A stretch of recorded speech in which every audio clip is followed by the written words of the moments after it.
Yeah, I studied Brian when I was in school. Nice. Yeah. I just remember these came like the day, like it was about March 19th. All of a sudden, like there was just a load of these things that came in. And for some reason, I can't wear these things for like more than a couple of hours because my ears just ache. I completely have headphone fatigue. Totally. And sometimes I mean to bring the iPhone one in, but I always forget. Yeah. I feel a little better. I don't know. I think some of them have different. I mean, for a period, there were some of us. We were multiple people in the office, so like you would hear all this crosstalk, And I think this one, although Daniel, who is here with me, sometimes many people claim they can hear him talking through my microphone. It's a little. I mean, I think the world is we're gonna. I mean, even if you have people coming back to the office, which we're slowly contemplating, is that you're still gonna be doing tons of these Zoom calls, and there's gonna be people talking left and right. So it's interesting. Nothing more constant than change. Mm-hmm. Yeah, there's been some good stuff that's come out of it, but there's also some other stuff not so great. Yeah. The big thing is if you're sick, you're staying home. Yeah, well, that's for sure. Yeah, instead of I'll grunt it out a little bit. Yeah, we just bought one of those temperature things. Yeah. To like, so when you come in, you walk up to it and boom. So we'll see. It's called a thermometer. Yeah, high tech. It's a LiDAR thermometer. It also images your whole face. Right. And it builds and it sends it to the maker, the 3D printer. So we need a bunch of Daniel Goleman clones running around Denilian.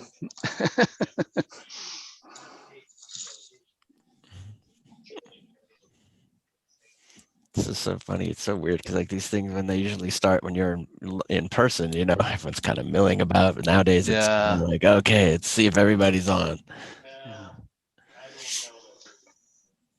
All right, I'm going to share my screen, so you guys will get that set up.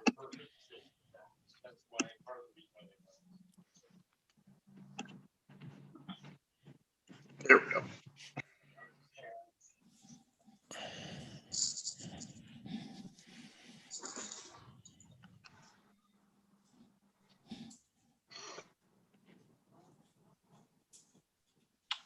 Oh. It is fun to watch people kind of join the program. I'm going like, oh, yeah, I haven't talked to her in a while. Yeah.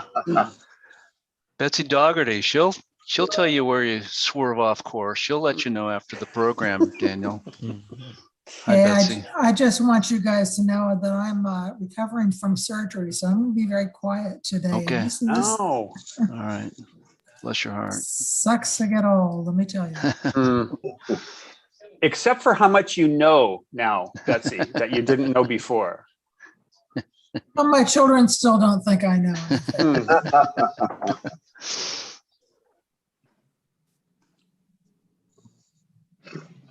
a restroom. Yeah, there's a restroom.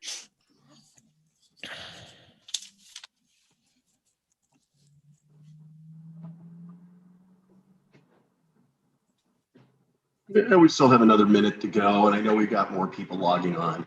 Mm-hmm.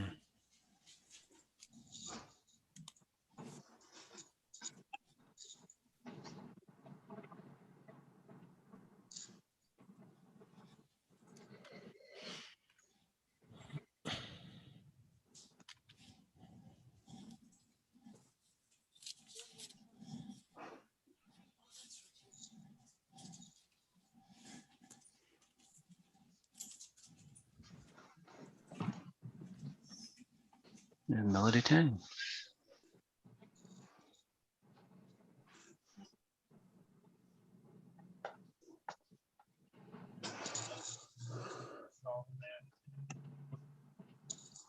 Have any of you folks met the mayor of Garden Grove? It's Garden Groovy. It is certainly Garden Groovy because their mayor is 28 years old. Wow.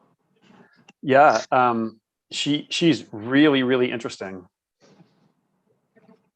We ought to have her speak sometime. That might be fun. I have not. Yes, she would. A lot of people would really sit up very straight and pay attention when she speaks. Oh, I'm really? certain. Interesting. What's her angle? If you need a favor, let me know. Well, Okay. she is. Her father was Mexican and her mother was Vietnamese, and she is a millennial who got elected as mayor while living in her car. It just gets better from there. I think guys. I have seen her. I think I've Yeah. seen some video of her. I saw Yeah. there was a webinar on Saturday that she was on. And it was like, Yeah. oh my gosh, I want to have coffee with that girl right there. It was just amazing.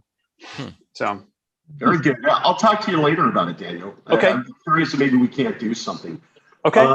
It is 5 o'clock, and I do see we're having more people join, but I'm going to go ahead and kick this off so we can get right to the panel discussion.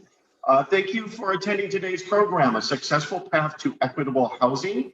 For your attendance, you will receive 1.5 AIA learning units.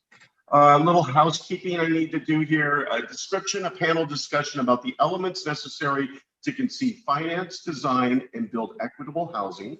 The learning objectives are attendees will learn about the design process in creating equitable housing and how to maneuver the Planning Commission.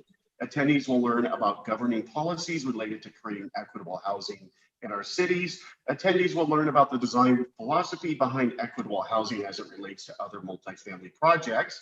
And attendees will discuss elements included in creating equitable housing to make them healthy environments.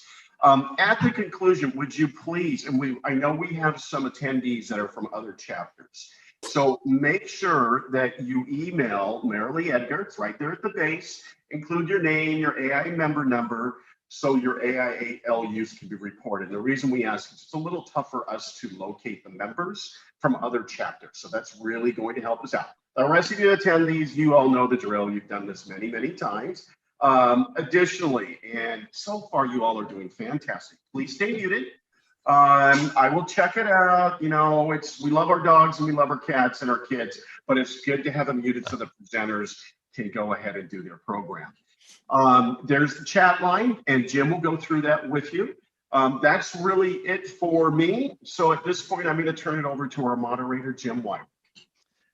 Thank you, Jeff. Hey, welcome everybody to this afternoon session. It's great to have you here as we climb into the very important topic of housing and some of the options that we have before us to alleviate some of the issues that we as a society are facing. I've got two terrific architects with me this afternoon to have and lead the conversation. I'm going to introduce each of them, and then we're going to go into some of their slides, PowerPoints that they have prepared for our viewing pleasure.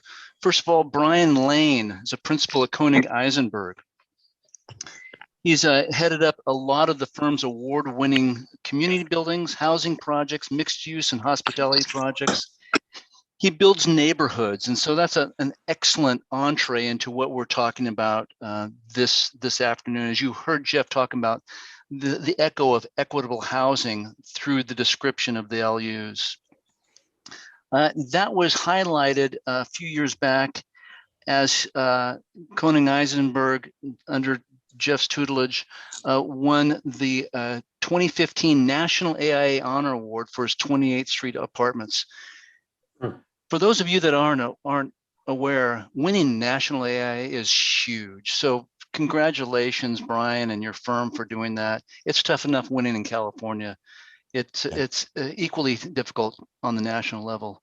Koenig Eisenberg has gone on to win over 170 design and sustainability awards, and they were honored to be Firm of the Year in 2009. But this year, Brian was elevated to the College of Fellows. Congratulations. He gets the F before the AIA. And so that's the highest echelon in our organization. He has a whole slew of projects and has gone through his career over 30 years. What more would you expect from somebody who graduated from Cal Poly San Luis Obispo and goes on to get his master's from Penn? Interesting topic, though. He was a panelist for topic discussion, not unlike this, for housing for the homeless in 2016, and then also densifying the residential infill development in 2016 with ULI. So we have with us someone that knows a great deal about the topic. And he will be accented by Daniel Gaiman, a principal at Danielian Associates, forgive me folks, where he champions the multifamily studio and focuses on higher density, multifamily, mixed use projects developments, as well as the issue of attainable housing, which he will address coming forward.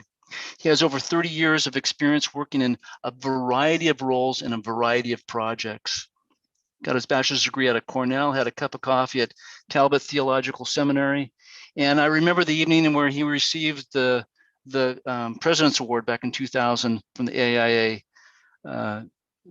AIA Orange County chapter for his work in mentoring and his intern development program. He's a verbal tour de force, so buckle up when we hear from him, everyone. You will be both invigorated and exhausted after hearing from him. So with that, Brian, I think you have some slides to share with us, and then Daniel will go on to you, and then we'll pull the pin on the hand grenade and have a good conversation. Great. Thank you, Jim. I'm going to see if this will work here. As always, it's always the moment of truth. Is that showing up for everybody? I'm assuming it is. Can someone tell me if that's on screen? Not yet. Nope. Brian. We don't see anything on the screen. Well, that's not good. Oh, you know what? I think I know what happened. Let's try this because we have to start with this. Better. There we go. Now we just got to get the whole thing up. There we go. How's that? Are we all good? Everything's up. Got it. Thank you. Great. Something's moving. There's a train, all that stuff. Thank you for the introduction. It's great to be here tonight. I'm going to run through actually a number of projects, but I'm going to try and do it very quickly, and only because I just want to give a kind of taste of some of the options and some of the ways you can create neighborhood equity. And we've been around for a while, so we've had a chance to look at a variety of ways to do this. We've had a couple of publications. All of the titles hold great significance for us, but at the end of the day, Architecture Isn't Just for a Special Occasion was a book that came out a while ago, but it still means a lot to us because it really means that when we're talking about equity and housing and things, it's for everyone. It's how to keep it fair, how to balance it, how to get everyone involved. And that involves our, working with a lot of groups of people. This is where it all starts for us at the end of the day. The first little set of projects I'm going to show are actually two projects. And here in Santa Monica, we have an inclusionary policy, and I'll talk about that in a couple of cities, but here it's 20%. We had a very large project, which is called 500 Broadway, which is the orange one, that actually funded a much smaller 64-unit family project. And I'm not going to talk about this one too extensively. This is super high-end housing, but this is what made the other project possible. It is an interesting project in itself.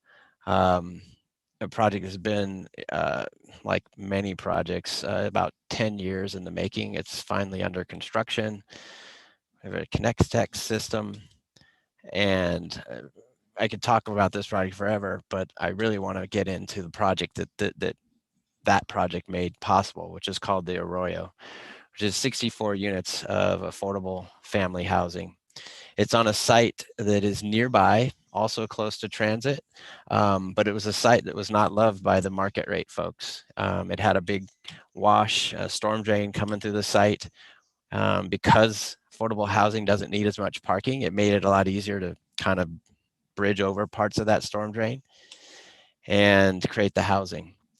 So I think the takeaway here is that there are always opportunities amongst inclusionary policy, whether it's on-site or off, and to create a great project.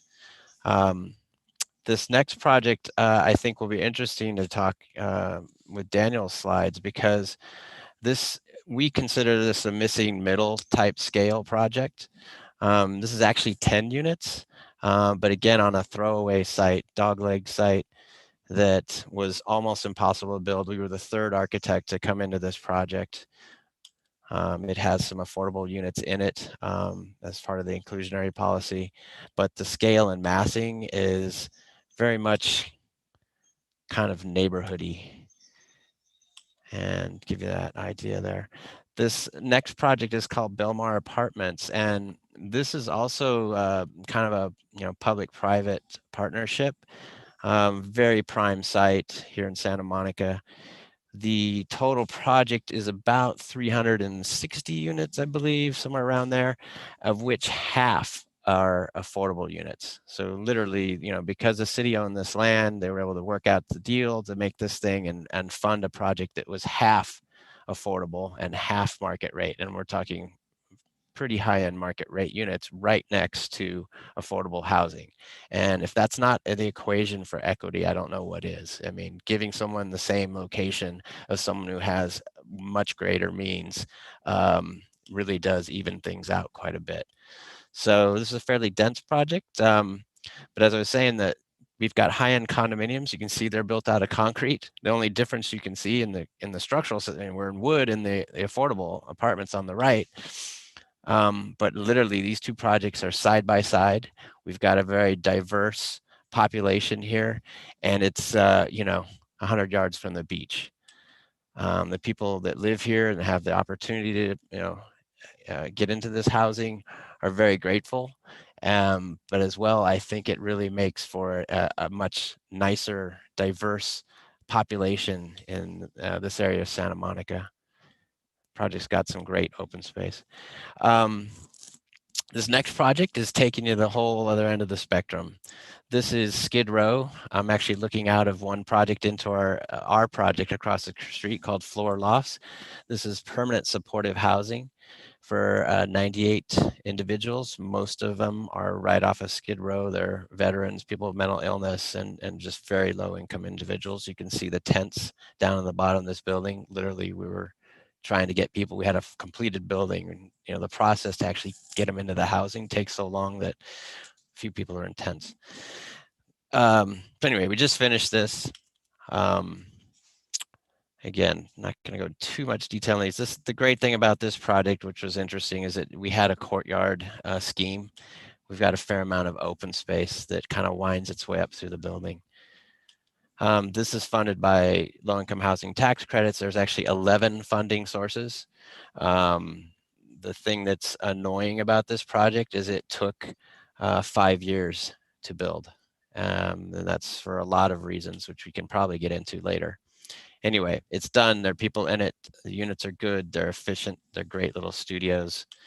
And I think this is part of equitable housing. Another equation for affordable housing, historic buildings or old buildings and repurposing buildings. This one happens to be an historic building. It's actually a building by Paul Williams. And so it had some pedigree. There was also a little piece of land on the back. So that's the big part of the equation. Keep your eye on that. We rehabbed the entire building, built a new sliver of a building on the back, and connected the two and created a narrative between them that the community really latched onto. And I think, investing good design in neighborhoods that don't always get good design is another component of equitable housing. And this project is the project that we won a National AIA Honor Award for. And I think that was a big part of the equation of that award.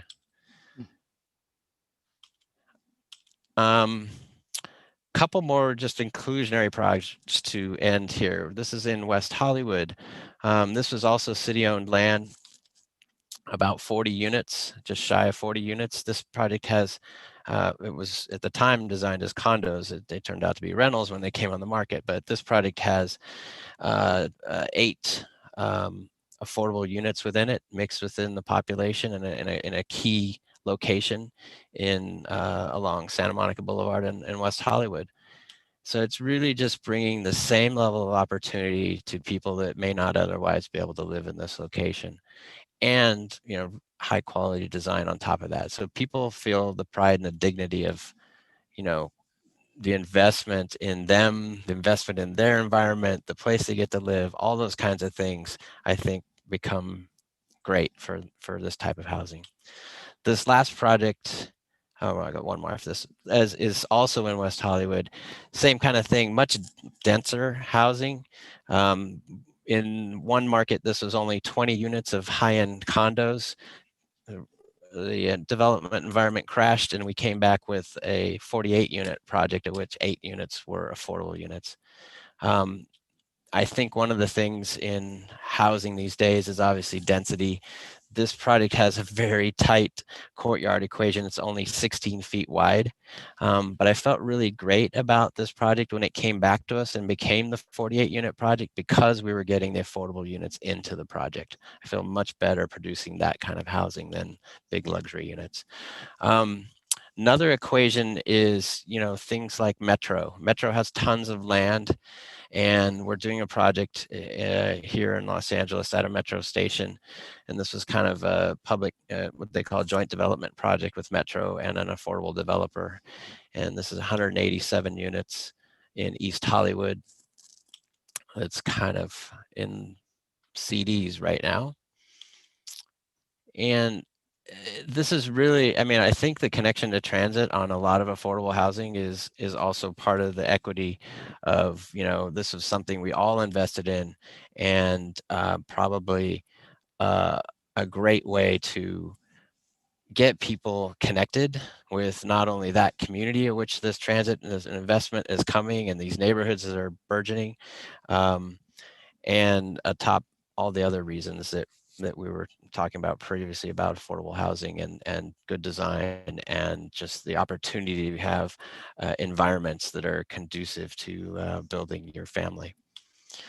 Kind of transitioning into our next conversation here, we observe a lot of things as we do these projects, and it's a constant, I don't say battle, but it's something that, we're trying to get great design. We're trying to balance funding source requirements, codes, all those kinds of things, building departments, and you're constantly finding things that may not work so well in the system. So we try and keep our ears up to those things. I maintain a thing called Silly and Stupid Codes.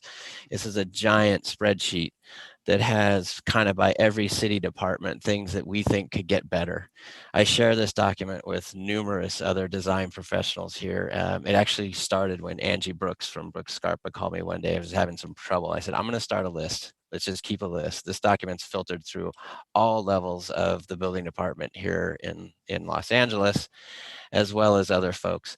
And so, there's those kind of fine tuning and tweaks and things that go on with the way we do business and the way we deliver housing and get it out there more quickly.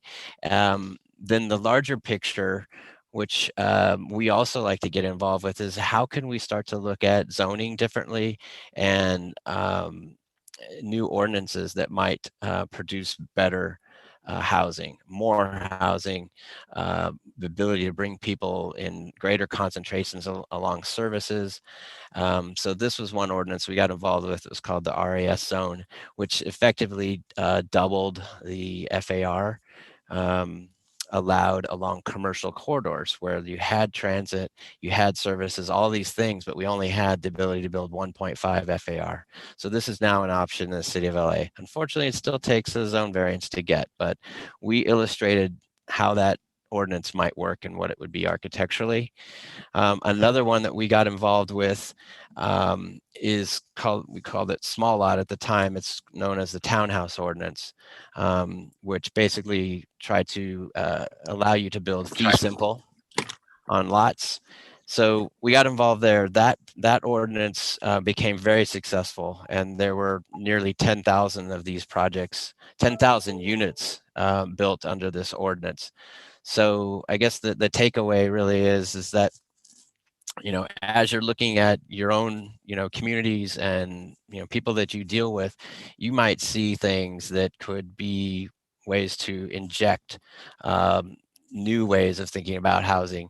And if you get involved, especially with the planning level, it's really helpful to the planners who want to put visualization to potential zoning ordinances, and architects can play a really great role in kind of vetting that stuff and creating these what we call talking papers to get those conversations off the ground.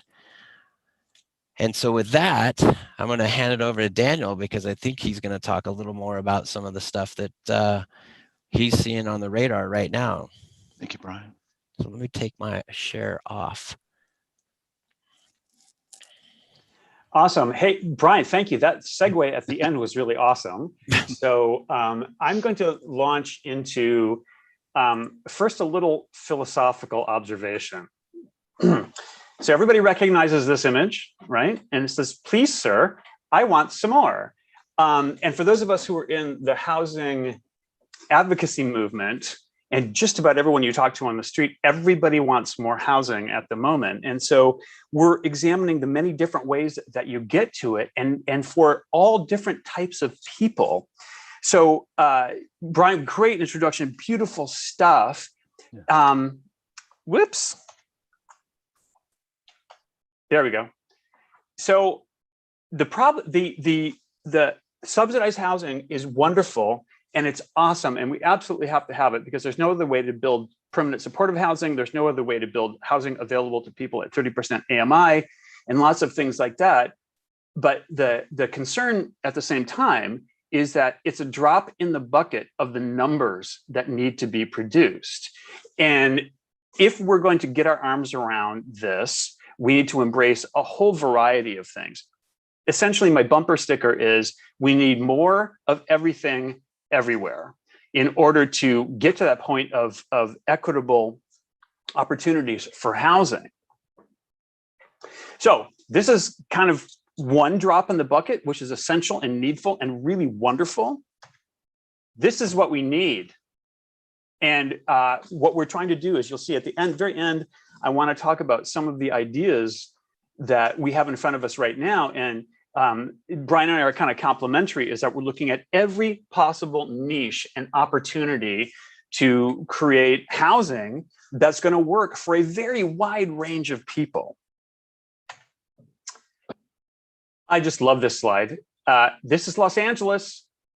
And you can see those itty bitty towers there in the distance in a sensational mountain range, and miles and miles and miles of what I call Bungalowville. And the fact is, the single greatest resource for the production of attainable housing in the county of Los Angeles is backyards. So I'm going to speak to that issue a little bit. You know that some laws were passed in the state that made ADUs and junior ADUs legal and by right. Thank you, Scott Wiener. And this has begun to be embraced in Los Angeles. I will tell you this, 2017, City of Los Angeles permitted approximately 450 accessory dwelling units. 2018, it was over 4,000. 2019, the number of ADUs permitted in the City of Los Angeles was the equivalent of 20% of all housing units produced. 1 in 5 housing units produced in Los Angeles in 2019 was an accessory dwelling unit. Okay, why am I so excited about that? Because anything you do, it's a teeny drop as well, but it's scalable. And this is what makes me unpopular a little bit, but it's also possible for people who are not big developers to do this type of work. And I will talk about that a little more in a second. So recently, so a lot of you know about this, that the mayor of Los Angeles issued a challenge for low-rise design ideas. And you'll note my red text on this slide. This concept I'm going to show you, this is not legal today in the city of Los Angeles, right? So the mayor's office sent out a brief asking us for study stuff that wasn't legal. How does that work? And so what that means is from the mayor's office is asking everyone to reach further to figure out how we can really capitalize on this opportunity that exists all around us. So I just want to show you a couple of concepts that we did as a part of that competition, but have led to other things for our office. This is a site that was based on an actual property in East LA. And this is a 50 by 150 lot. And what our premise was, there's a whole bunch of stuff involved in this, is we built a scenario around Tia Rosa, who was the great aunt of one of our Latinx architects who works with us. And we modeled this program on having an existing house nearly paid for in East LA, in which through a community financing mechanism, Tia Rosa could pull the equity out of her house and build a triplex in the back. We chose, the lot is alley loaded, so that gives you a lot of advantages.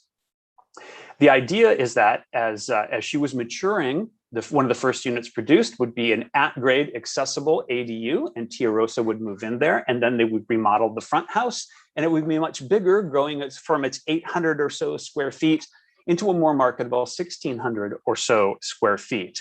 What we liked about this was in this Latinx community, Tia Rosa knew a framer, she knew a concrete guy, she knew an electrician, she knew almost everybody it was necessary to know to put together a building crew to do this. So we really tried to focus on the possibility of ordinary families being able to leverage their resources to quadruple the number of doors on a given property. So that was what was the premise behind this. All the units are modestly scaled. They park one per. We took advantage of the alley loaded parking to do that. And from the street, maintain one space, a door both sides, so that you could park another car if you had to, but you could also use it as flex space. And this is the image we use to celebrate what this might be like. And it's this is a quinceañera, of course. And so it's very totally endemic celebration in Latinx communities. And we pictured this project with units like that is about extended family, quite probably.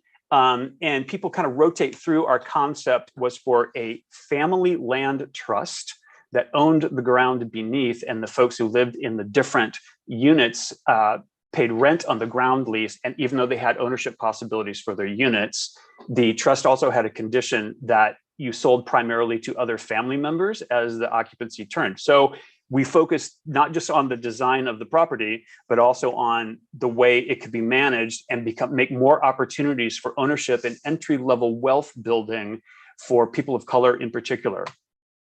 Just one thing I wanted to point out is because of the parking on the alley and a little bit at the front, we were able to achieve an enormous amount of open space on this site because of that. And it's something that we really looked forward to on this site. Moon is optional. So the mayor's competition also had another opportunity that let you double down on the first scheme. And this is two 50 by 150 lots, and the outside one being on a corner. We chose an actual lot in Southeast LA in order to do this, because we picked alley load because, well, hey, that let us do a lot more green space on the site. On this site, 15,000 square feet, we have 10 dwelling units and a 500 square foot community space.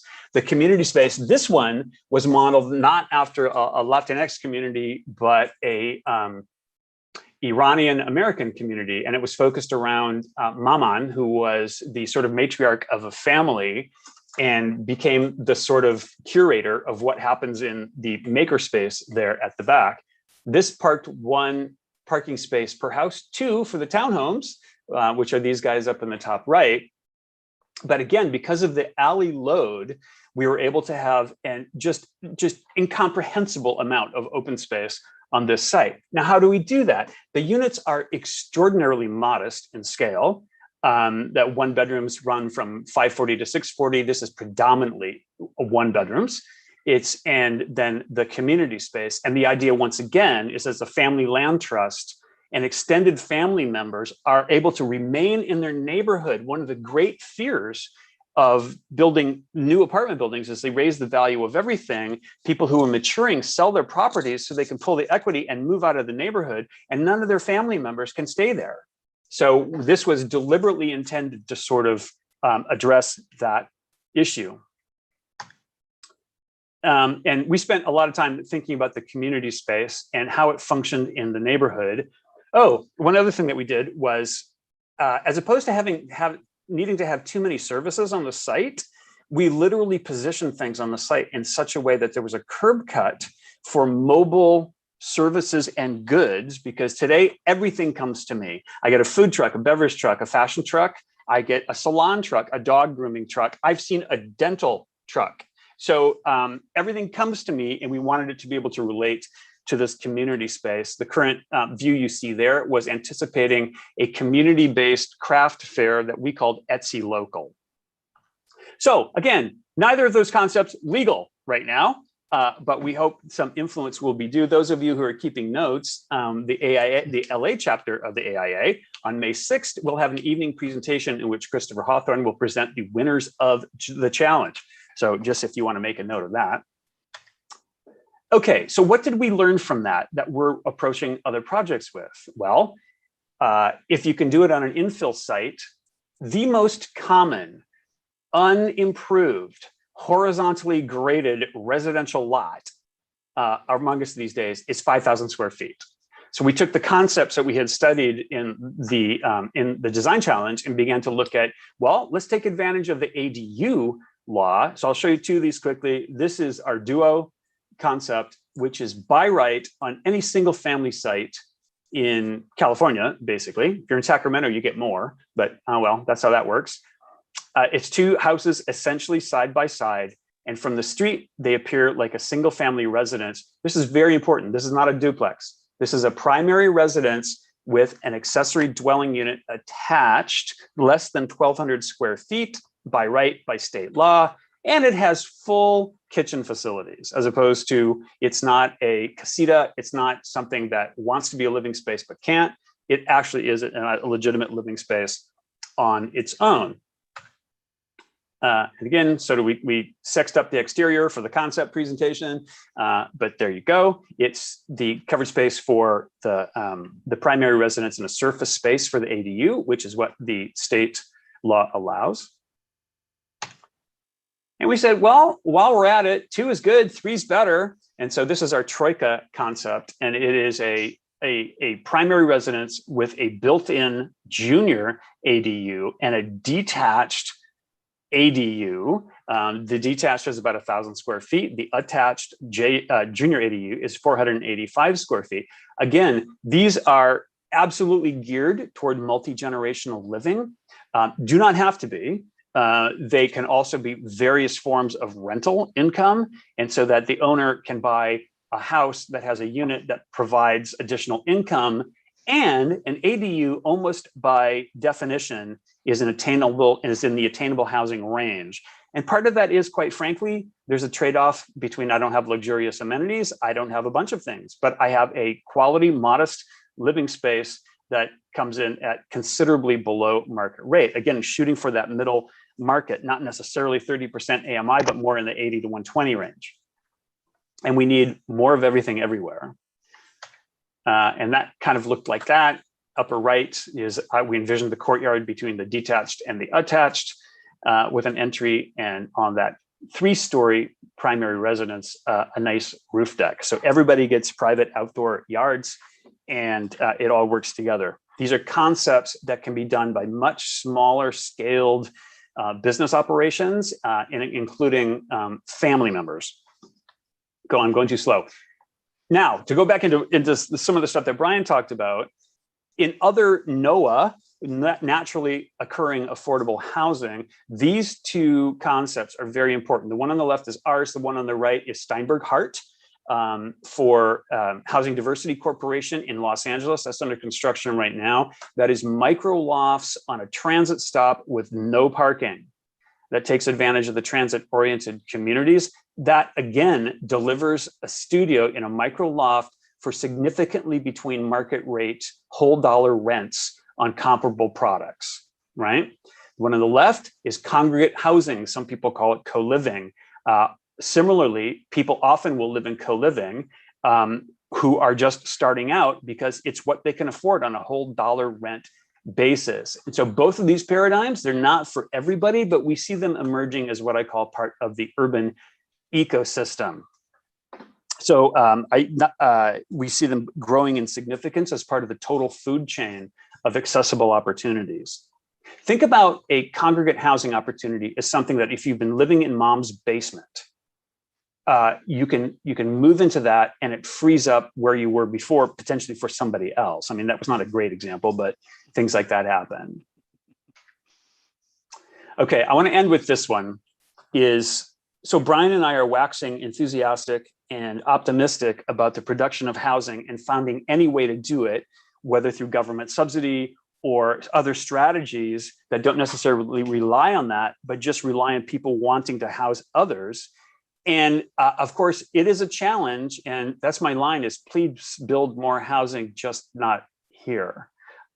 So there are, all around you, there are opportunities for housing advocacy. Many cities are redoing their housing elements right now because of their regional housing needs assessment numbers. And they're open to many, many ideas. And the time for the architectural, especially those of us in residential design community, to step forward and propose a host of ideas on a host of sites, that time is now. And so I don't mean to be a propagandist, but I really encourage all of you to get involved in housing advocacy to the extent that you can.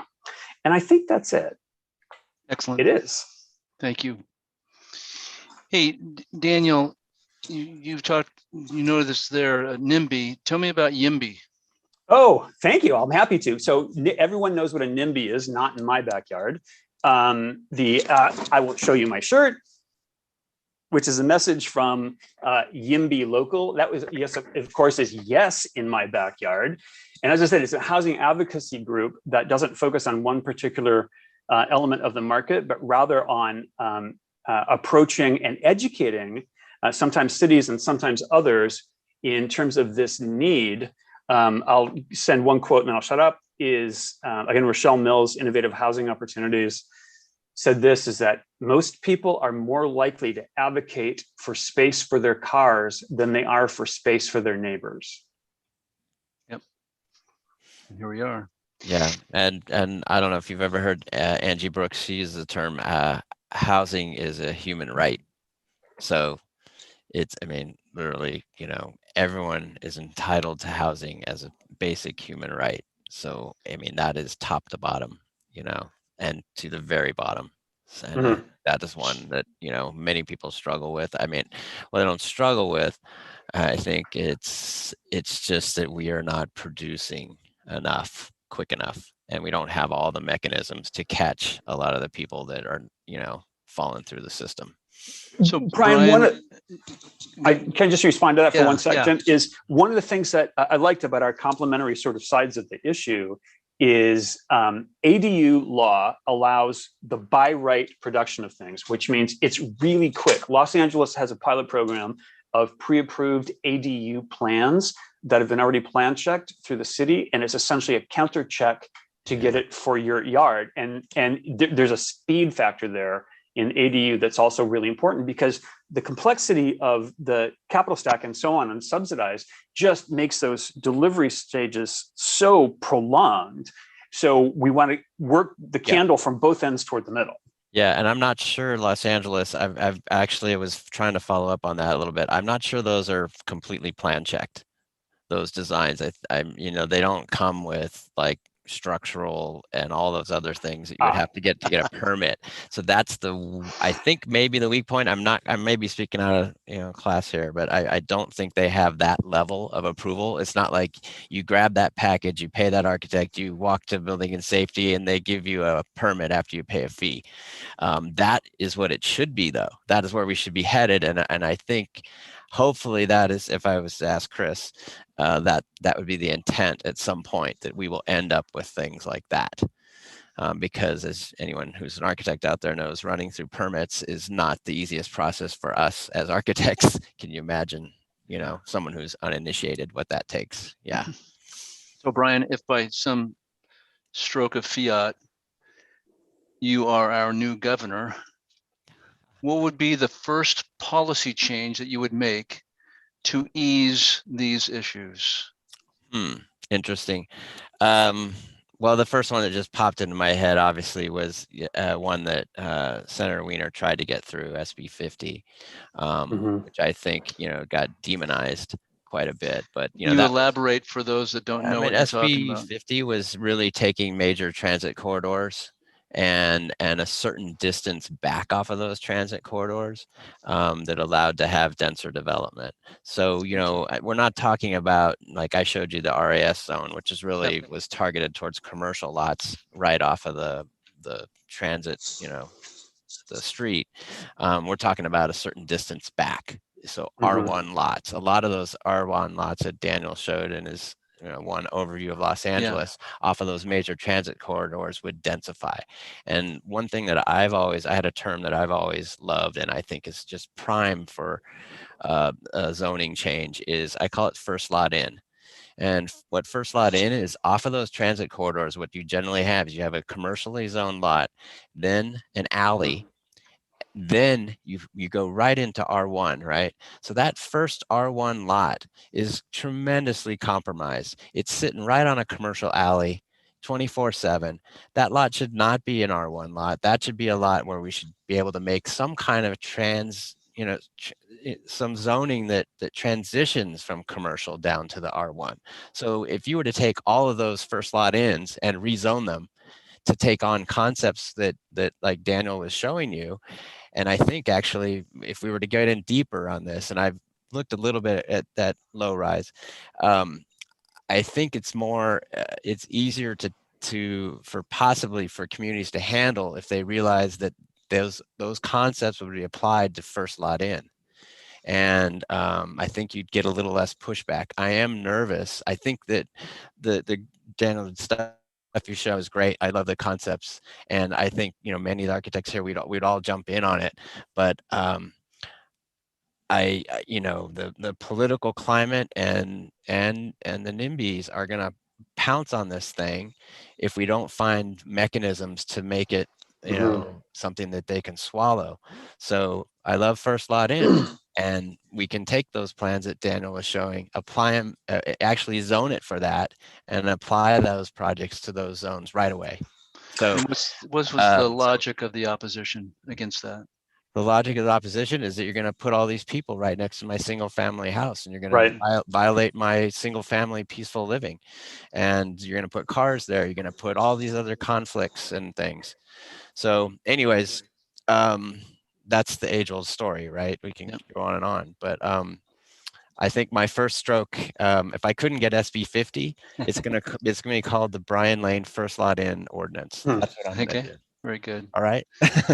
So, Daniel, it appears, and there's I think a lot of folks on this session here that are involved with housing. See John Denalian there and others.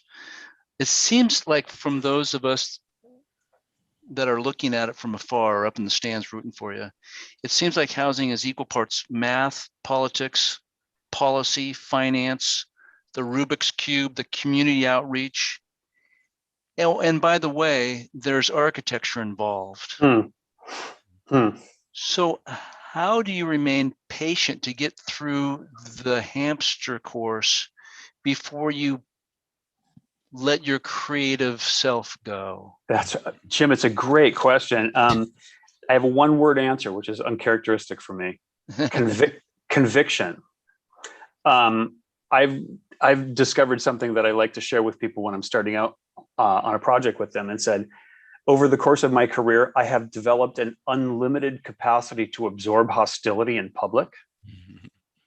And it's just that you just take one for the team. And as Brian mentioned, it can be just the things you hear people say, opposing things. A couple of my favorite code words these days are permanent resident. Permanent resident means somebody more than 120 AMI who can probably buy something and stay around your community, and everybody else becomes those people. And I use the air quotes dramatically because you look at things like that, and to the point of this program, we get to confront and challenge. And look, you pointed out we're two middle-aged white guys sitting here talking about how to do housing that's equitable, and we get a lot of attention when we're working in neighborhoods and communities from both. From all sides of the argument, as someone once famously said on the listening sessions for the design challenge, a NIMBY in Watts is different than a NIMBY in Westwood. Sometimes. Okay. I think, I mean, one of the other things that I, looking at Daniel's schemes he had there is, I think what would be great is not to develop based on square footage. And part of that argument sometimes is math. Like, you go into certain R1 neighborhoods and you see people do a McMansion, right? Yep. And it's just this giant house. It's 3,500 square feet. They've built out to every possible extent of the envelope. And Daniel says we need more of those, Brian. Yeah, of course. But in reality, and we deal with this all the time because we're always tweaking units and we're always trying to maximize space when we're doing permanent supportive housing. It's not an equation that's based on square footage. It might be a little more in density, but we really know how to make things that are small and that work for people. So like if you tell someone that, hey, this is going to be a lot that's not going to contain a 3,500 square foot McMansion. It's going to be a series of 700 square foot or 650 square foot cubes arranged, and they're going to be broken up and they're going to have this grain of the community. I mean, you can start to maybe engage them, and that's where architects are really great because we're used to that dialogue, but we also have the visual things that people need to understand it. And a lot of the pushback you see in the internet and everything, it's all text based. It's all people just saying, I don't want to have that happen in my neighborhood. And it's just this kind of dialogue thing. But I think when you get into showing examples, it's one of the powerful things that we have to bring to the equation. And many of the planning departments that I've worked with, the planners are pretty visual people, but I think the architects kind of can bring the next level of making things that feel like the neighborhood and feel like they're contextual and they fit and all those other kinds of parts. And even the narrative that Daniel was talking about is something I think we can help craft sometimes, which is a good story. In your projects, after you do the calculus equation, you come up with the forms that you need. How engaged are the communities in taking the solution further from that point, if at all? I'm speaking out of school here, or does it just vary on the community? That is a good question. I think it does vary on the community, and I think we talked a little bit about this when we were in a call one time. I think it ranges. I'll give one example. The ADU ordinance, when it was being talked about in the city of LA, there was a lot of talk about whether they should allow it in hillside zones. And so all the people in the Hollywood Hills and all those, they were fighting it like crazy. No way, no how. We don't want these things, fire danger, all that level of stuff. But over in Glassell Park, a lot of folks saw this opportunity to create these mother-in-law units, create these extended family units and things. And, those are hillside zones as well. And there was a lot less pushback from those communities to this ordinance. And so I don't know what that means exactly, but these were people that actually saw an opportunity that opened up to them that enabled them to maybe take the next step up. And so maybe that's why, whereas the other communities, the wealth is established, I've got mine, no one else should get it. That kind of scenario was at play. And the established wealth and the lack of generational wealth in some of these communities is really the kicker. Right. Because it's just, they have to start from ground zero every generation. Jim, yes, we really tried to grapple with that idea. I mean, there are models out there right now that have, oh my goodness, I don't have the term in front of me, but it's like it's shared equity kind of arrangement, where people move in, and when they can only afford to rent, that they rent for a certain period of time, and the owner of the property sets aside a certain amount of their rental over an extended time frame. I'm talking 18 months. I'm talking like 5 years. Yeah. And at the end of that, suddenly it's amassed into a pool of money that seems measurable. That measurable amount of money could lead to a down payment on a very modest but ownership opportunity that then leads to wealth building. And it's that sort of out of, I don't want to say out of the box because it's such a cliche, but I want to say it's dreamy. That's dreamy. It's social impact driven ideas, right? Yeah. And if I can spin that for 1 second, Brian, you may have seen this. I've seen an emerging technique from the social impact investors. Mhm. And we're talking to a couple of those right now who are doing, again, I'm a big fan of NOAA, but in this case, non-subsidized attainable housing projects. And there's a whole slew of things that they do that are counterintuitive. They choose difficult sites in terrible neighborhoods, and they build not particularly highly amenitized projects with teeny tiny units, and they lease them at 30% below market. And the people line up around the block to get one of those homes. And you're going, okay, well, that's new thinking. And part of that equation is almost everybody on the team contributes a little bit to the effort. And what I mean by that is even potentially the developer will get a slightly less return on that product. So I see the advent of social impact investing and developing to be hopefully a tip of a spear that I think is going to have a really profound impact on solving this problem over the next 5 to 7 years. Interesting. Yeah, I agree. It's a good angle. And just having done as much affordable housing as we've done, is we know that every bag of money comes with a lot of things, a lot of hoops to jump through. And unfortunately, that's added cost, it's added development time, it's a lot of other burdens that affordable housing has to bear. That's the price you pay. And so I kind of am rooting for the folks that can kind of get out there and do it outside of the system, but have the same, social impact goals in the work they're doing. So, Brian, and some of the projects you've shown, they're beautiful projects, beautiful objects, if you will.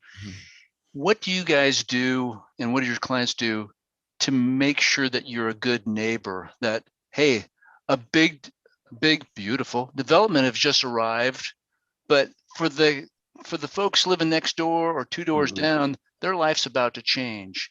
How do you address that equitable development on the impact of the neighborhood surrounding those projects? Yeah, that varies on the neighborhood, quite honestly. The one project I showed you in South LA, which was a historic building, Yeah. we went out. In all cases, we're always doing community outreach. Almost everything we do is some kind of entitlement. We're always having a community outreach as part of the process. But in that neighborhood, we went out and people they saw this as something that was going to increase the value of their neighborhood. So, I mean, it was not a hard sell at all. I mean, they were just like, bring it on. And they were saying, I have a brother that had mental illness and he ended up on the street, and they saw that as just a way of, supporting people that may have been even within their own family. They really got all of that, unfortunately. And I think, it's there's, what is it, the thing about liberal politics doesn't always extend out to housing politics. You could have some really liberal folks that have a ton of money, but then when it comes to something that affects them personally, all of a sudden all the liberal politics goes out the window. Those people are not great in my book, but I think that, again, it's an engagement process with folks, and some people that maybe just need their eyes opened a little bit about what these communities bring to a more lively, a more diverse, a more interesting community as a whole, as they grow together. So it's probably a bit of a narrative on that level, but I think that each project is a little different in the way we approach it. Yeah, I think over the last several years, we've all been longing for a return to civic discourse, civil Yeah. discourse, just Yeah, having an exchange of ideas. yeah, I mean, the other project we showed was this one here in Santa Monica where we had, really high end condos right next to affordable units. And what happened in that project in the process was there was a whole paseo between the two projects that was developed. This is a thing that's not only open to the residents from, both those communities, but the public as well strolling through that thing. So, if you can weave that kind of public benefit and benefit to each of the housing types on site, you really are going to end up with kind of a better neighborhood in the end. And hopefully people recognize that, and hopefully they're not going to sue you, So we've got 4 minutes before people fill out their AIA request to Marilee. Daniel, in the evening, the cities are dark. In the daytime, the suburbs are vacant. They're connected by a freeway. As you're bringing these two elements closer together, what are you going to do with all the land left over when the cars go off the freeway and no longer needed anymore? It's 2220. That is a great question. I don't know about that, but it is a question. I'm processing the question a little bit. What to do with cars? I'll refer back to Rochelle Mills. Is that people would sooner advocate for space for their cars than for space for their neighbors, and it's a really tricky thing. I will share a personal experience. Is that some of the concepts that I showed you today, we have developed based on the sort of prescriptions that come from the state law.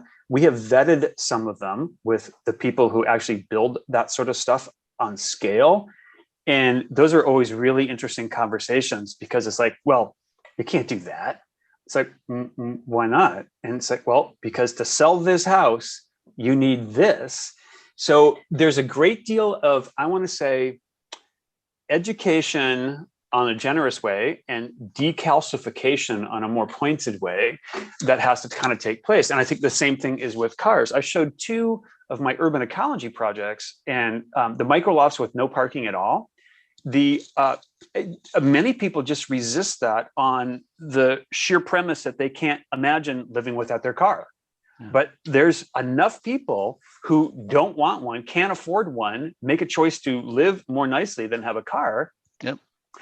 It is, Jim. And the education part of this is that, okay, it's not for everybody. If you live in, Calabasas or somewhere, you're going to have a car to get where you're going in all probability, but not everybody does, and particularly not in the urban core. And you can see, Brian, I don't know if you've done this yet, but we very recently had a project almost about to break ground, in which we made a second level of parking above grade, flat plate, with a high enough ceiling that it could be remodeled intentionally into creative office space when that phenomenon occurs, Jim, the automated vehicles have replaced enough spaces in that parking structure that not only can the space be more attractive than to the outside world, but it can be monetized for the owner of the building. Yep. And all of those things work together to continue to produce the stuff that we need. So I don't know if I got your question in there somehow, but I tried. Yeah, you did. But I got one last question. Brian, this comes from one of your fellows, Betsy Dougherty. How do we fix a system that is so badly broken? Mental health, homelessness, poverty. Brian Lane, you have 60 seconds. You have 60 seconds. Well, you keep at it. I think you have to have persistence and perseverance. And quite honestly, you have to continue to educate everyone that's coming up behind you. I think it's very interesting how the education system has changed a little bit. I go and crit projects and talk to students in housing studios now. But when I was in school, we didn't have those kinds of projects. We didn't have those kinds of studios. So I think I'm putting this on the younger generation. Education, bringing them along is a big part of it. And hopefully there's a bigger shift that happens. And as we tackle the whole homeless problem, there are a lot more minds being put to this. There's a lot greater depth to the solutions that are out there. So I think we just got to keep pushing. Well, sorry. And Brian, I want to nominate Judge Carter for a Nobel Peace Prize because of what he's accomplished. Is that okay? Look, You have Yep. to shelter these people before you can shoo them out of public spaces. And what a profound impact he had on Orange County. And now Yeah, he's big taken time. that to LA as He put some well. pressure on. And Definitely. you know what? And it's amazing how people respond. Brian, do you know the project? It's right there by the rail yards, that the shipping container thing that was designed, constructed, and occupied in 9 months Yeah. for temporary shelter. I do know it. And the thing is, you got to take those projects that had this incredible amount of energy put into it and now make it easy for everyone else to do. Agreed. Those Totally get pilot that. projects have to become codified in codes that completely support you doing it, because So- there's too much brain damage otherwise. Agreed. Someone will And I come want to speak to Betsy for a second. And then we have to close up. Or those Okay, of you that are 6 o'clock and need to go to dinner, you're free to leave. Thank you for joining us. Daniel's going to carry on until about 11:15 or so. So That's stay really on if you funny. like. There you go. I'll be super quick. Yeah. The idea is advocacy. Advocacy at all levels is extraordinarily important. And you see a little, like Brian said, okay, hey, that seemed to work. Yes. And then we go out and as a design and construction community, we advocate for these things, not just to do more design, even though that's great, but we're really talking about housing people. And so when you start looking at it from that perspective, it's like, okay, what can I do? How can I actually aid the forward movement of these efforts and not just get in their way? Yeah, very good. It's Brian Thank you. Lane, Thank you Daniel both. Gaiman. That's Thank a you. tough one. Yeah, it is a tough one, Betsy. That's a good Well, Thank you very I'm much. I'm a member of the generation that was going to change the world, and we've done a really good job of doing that, don't you think? Yep, yep, yep. Yeah, You're not going to get a judgment from me, Betsy. That's all on us. Brian Lane, Daniel Gaiman, thank you very much for sharing with us Thank and you. inspiring us to do better. Everybody have a great evening and go and make good choices. Thank you all. There you go. Thanks, Jim, Thank you. and thanks for the chapter. Great topic. Thank you. Thanks, Betsy. Thanks. Bye. Good night.